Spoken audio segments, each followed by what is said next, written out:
আসসালামু আলাইকুম। কি অবস্থা সবার, কেমন আছেন?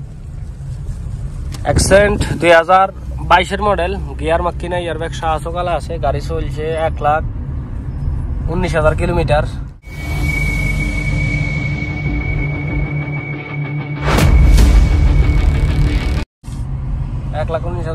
গাড়ি চলছে।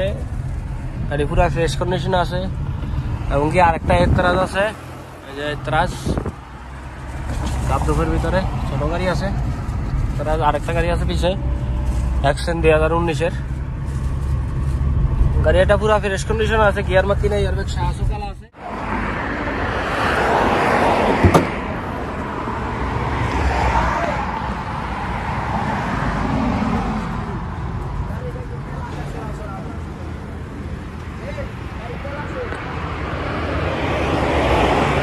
গিয়ারও কালা আছে, মাক্কিনাও কালা আছে। সামনে কোনো অ্যাক্সিডেন্ট নাই, কালারও ঠিক আছে।